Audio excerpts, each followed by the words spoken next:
最近这个中日关系很紧张，大家伙天天在那儿讨论，说咱们中国的歼20多厉害啊，咱们的福建舰、辽宁舰多威风啊。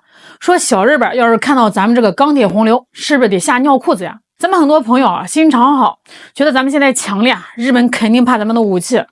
兄弟们，我得给大伙泼盆冷水，这话可能你不爱听，但你得信，大错特错。真的啊，如果你以为日本怕的是你的歼20，怕的是你的东风快递啊，那你还是太善良了，太不了解这个邻居的狼子野心了。今天咱们就把这话摊开了说，东京那帮穿西装的政客啊，不管是以前的岸田，还是现在的石破茂，或者是背后那帮像高市早苗那样的鹰派啊，他们根本就不怕你的武器有多先进。真的啊，这个技术参数啊，在他们眼里那就是个数字。他们怕什么呢？他们只怕你这个人手段有多残忍，怕你这个人心肠有多硬。这就好比什么呢？就好比啊，你手里面拿着一把削铁如泥的宝刀，但你是个吃斋念佛的和尚，这对面的流氓会怕你吗？不会，他会觉得你不敢砍他呀。但是如果你是个杀猪的屠夫啊，手里面哪怕就拿块砖头，这眼神里透露着那股子我要弄死你的狠劲儿，那流氓绝对是绕着你走。日本这个民族啊，骨子里那点仅存的敬畏心，从来不是你在谈判桌上讲道理讲出来的。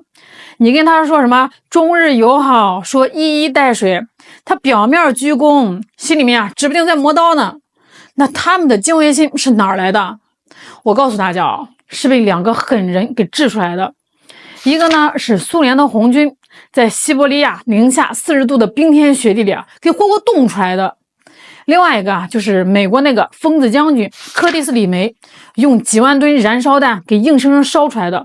这就叫生理性恐惧。这种恐惧啊，是刻在骨髓里的呀，是那种一听到这两个国家的名字啊，膝盖就发软的条件反射。咱们今天啊，就得把这段历史啊，给它扒开了揉碎了讲讲啊。不把这个事给捋清楚啊，你就永远看不懂。哎，为什么现在的日本一会儿呢跳的比谁都高，一会儿啊又跪的比谁都快？咱们先说这个苏联啊，也就是现在的俄罗斯。大家都知道二战日本投降吧？很多人以为这个日本啊是被2颗原子弹给炸投降的。那当然了，原子弹很关键，但还有一个更让日本军人胆寒的事儿，那就是苏联的8月风暴。咱把这个时间啊拨回到1945年的8月，那是啥时候呢？那是日本还在做着本土决战美梦的时候。当时盘踞在咱们中国东北的叫关东军，这帮人啊，在日本国内被吹成什么皇军之花，精锐中的精锐。这日本人啊自己都信了，觉得只要关东军在，日本就没输。结果呢，苏联的华西列夫斯基元帅啊，那是个狠角色啊，他根本不跟你废话，不像现在的外交部啊，还要发个谴责声明。人家直接集结了157万大军，5500辆坦克，几千架飞机啊，这不是打仗，兄弟们，这就是一场降维打击，是一场碾压。哎，你想想那个画面啊，东北那是大平原呀，最适合坦克冲锋了。苏军的 T-34坦克洪流啊，就像海啸一样，呼啦一下就盖过去了。当时有个地儿叫明水火车站，那场仗打的简直就是屠宰场啊！这日军以前打咱们装备差的军队啊，觉得自己挺牛的，还要拼刺刀，还要讲什么武士道。结果碰上苏联红军啊，人家那是机械化部队啊，你举着武士刀冲锋，人家一炮过来，连人带刀给你轰成渣。那种心理防线的崩塌是一瞬间的。这日本兵第一次发现啊，原来所谓的精神力量在绝对的钢铁火力面前啊，那就是个笑话啊，就像纸糊的一样，一捅就破。但是如果只是打败了，那也就罢了，无非是胜败的兵家常事。真正让日本人做噩梦的是战后，这仗打完了，大概有59万多，近60万的关东军成了俘虏。这按照国际公约啊，战俘得优待吧，得给饭吃吧。苏联人笑了啊，优待想啥呢？咱们西伯利亚正好缺人挖土豆、修铁路、砍木头呢。这60万人呢，被押送到了西伯利亚。那是啥地方呢？那是地球上除了南极、北极最冷的地方，冬天零下40度，那都是常态，尿尿都得带根棍敲冰柱子。这苏联人怎么对待他们呢？很简单，不当人，你就穿个单衣，住个漏风的木棚子，每天还得干10几个小时的重体力活，吃的啥呢？黑面包，那是好的。很多时候啊，就是冻土豆，甚至连冻土豆都没有。有个日本幸存者后来写回忆录说，那个时候啊，这身边的人啊，就像秋天的苍蝇一样，走着走着，啪嗒倒下一个，再也没起来。没人哭，因为这个眼泪啊流出来就冻脸上了。大家唯一的念头就是我想活下去，我想吃口热乎的。那几年呢，差不多有20万日本俘虏永远变成了西伯利亚的肥料。这种手段残忍吗？太残忍了。但是有效吗？太他妈有效了。你看看现在哪怕是苏联解体了，变成俄罗斯了，哪怕现在的俄罗斯经济不太行了，打仗也看着费劲儿，但是你看看日本，在领土争端上敢跟俄罗斯真刀真枪的呲牙吗？不管是北方四岛的问题，还是现在的乌克兰局势日本虽然嘴上跟着美国喊两句，但他不敢真的过分造次为什么呢？因为他们骨子里面记着那股寒气呢。他们知道这个北方的大吉熊是真的不讲道理，动起手来是不留活口的，这就叫被打服了，打怕了。这种记忆是刻在 DNA 里的。那说完了北边的冷咱们再来说说来自大洋彼岸的热。如果说苏联教会了日本人什么是寒冷，那美国人就教会了他们什么是地狱般的炽热。这就必须得提一个人，这家伙绝对是日本人的太上皇，柯蒂斯·李梅将军。这个人是个典型的美国硬汉，嘴里面永远都是叼个雪茄，眼神冷得像冰。他在二战后期负责轰炸日本，一开始这美军也是搞那种精确轰炸，想炸工厂、炸码头，但是效果不好。日本那个工业它都分散在居民区的小作坊里，这里面一看呢，这不行效率太低。他把烟斗一摔，说既然分不清哪里是兵哪里是民，那就全烧了吧。这家伙是个天才，也是个魔鬼他发现这个日本的房子都是木头做的，纸糊的窗户，于是呢，他把炸弹全换成了燃烧弹，也就是凝固汽油弹。这玩意儿有多毒呢？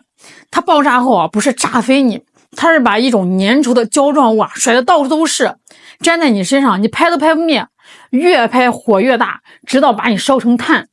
这最著名的一场叫李梅烧烤，也就是东京大轰炸。那天晚上几百架 B-29 轰炸机把几十万吨的燃烧弹倾泻在东京。兄弟们，你们能想象那个场景吗？这幸存者回忆说当时整个东京的河流都在沸腾真的是水烧开了，哪怕你跳进河里想避火，最后也被煮熟了。那一夜呢，东京死了10万人。10万人呢，什么概念？比原子弹炸死人还多。整个城市变成一片焦土，空气里弥漫的我不说大家也猜到是啥味道了。这李梅将军对此有句名言，特别冷血，但是特别真实他说，如果我们要输了，我会被当作战犯审判，但因为我赢了，所以我就是英雄。而且他根本不把日本人当作无辜平民看他说这只是一群被剥夺了人性的敌人。你以为这就完了？没有，这只是前菜。真正的绝望是那2颗从天而降的原子弹。广岛、长崎那一瞬间的光和热彻底把所谓的昭和男儿的脊梁骨给打断了。你想想你拿着38大盖练着刺杀操，喊着万岁，结果人家直接丢个原子弹下来，把你连人带活都给蒸发了。这种力量上的差距不是你靠意志力就能弥补的，那是神与蚂蚁的差距。所以在原子弹爆炸的那一刻，日本的武士道精神实际上已经跟着蘑菇云一起气化了。那讲完了这一冷一热2个故事咱们得往深了挖一挖。为什么我要讲这些因为只有读懂了这些，你才能理解日本现在的骚操作。战后美国人进驻日本，麦克阿瑟那是太上皇这美国人对日本的改造，说好听点呢叫民主化，那说难听点那就是一场彻头彻尾的 PUA， 是一场精神阉割和服从性测试。美国人没跟日本讲什么仁义礼智信，就是简单粗暴，谁是主人谁说了算。你想反抗，东京审判给你安排上，该绞刑的绞刑。你想发展，行，按我的规则来，我让你干啥你干啥。奇怪的这就发生了按照咱们中国人的思维，这叫国仇家恨，对吧？咱们得卧薪尝胆报仇，对吧？这日本人不呀，日本人被美国人一顿暴揍，揍的是鼻青脸肿家破人亡之后他反而跪一下了，还要抱着美国人的大腿叫爸爸。他不仅不恨呢，反而产生了一种变态的崇拜。这就是日本这个民族根深蒂固的慕强心态，也是他们的劣根性，欺软怕硬。在他们的文化逻辑里这个世界有等级的，你把我打趴下了，说明你比我高级你是神，我就得服侍你，我就得学你。那反过来说，如果你对我客客气气，跟我讲道理，讲以德服人，他会怎么想呢？他不会觉得你大度他会觉得你软弱，他觉得你是个傻子，好欺负，然后就会蹬鼻子上脸。这就是为什么咱们这么多年讲了那么多的中日友好，给了那么多的优惠，免了战争赔款，结果呢，养不熟啊。大家看看现在的日本政坛，这石破茂看着好像是个温和派，甚至还提过什么亚洲版北约这种不靠谱的想法。